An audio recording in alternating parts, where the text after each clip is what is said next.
ngaipote ngeno mai andina kubinge ndaziva kuti mambo shandisa imba huru. Chibatsira pamusoro petsvina yangu inini mozvibatsira pamusoro petsvina yangu. Hamuna kuti mune tsvina imo. Sorry yenyu mai. Yapota ngeno.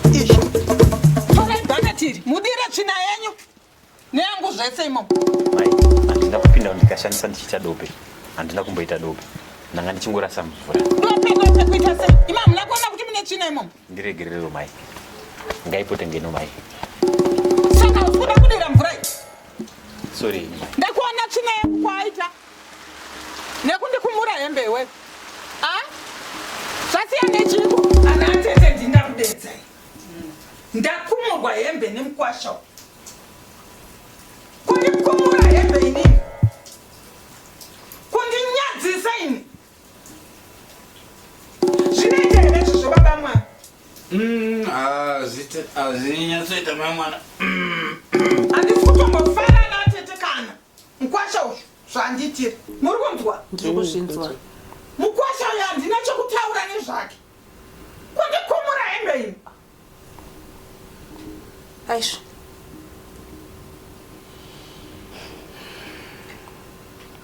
Nei baba munini. Mbondiudzaiwo. Ko chichaitika kuti musvike pakuzokumura mai hembe? Vanova ndio mai venyu, ndimai venyu vakatokubereka ipapa. Handina kunge ndavakurira hembe. Zvaitika ndezvekuti handina kunge ndaziva kuti kuimba hombe yambenge yamboshandiswa. Nokudaro ndangotirekedza ndizvibatsire ndipindewo muimba hombe. Ndizvozvo. Ndokuitika kwazvaita kushandiswa. Hauna kuziva kuti imba huru yambenge yashandiswa. Iwe wasikuona tsvina yangu imomo. Wakusvika sayo yako tsvina imomo. Wanga wasina kuona tsvina iyo. Handiti anga angopinda asingazivi kwai mazongosiyirei makadaro. Kusiya makadaro handiti ndandati regai ndinotora mvura. Pandiri chinguva chidiki chandiri kubva kuno kuti regai ndinotora mvura uko.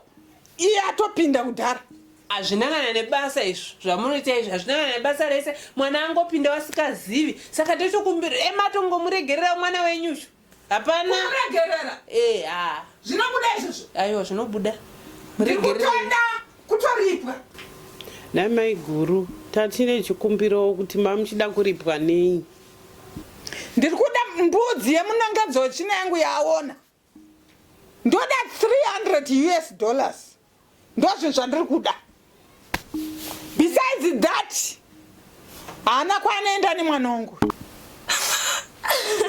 Haikona kufikura zvisina basa iwe. Kufikura chi? Ndakwenda nemurume wangu. Nyarara iwe. Haikona kufikura zvisina basa. Ndakwenda nemurume wangu. Kopi? Unaenda kupi? Kanganisa.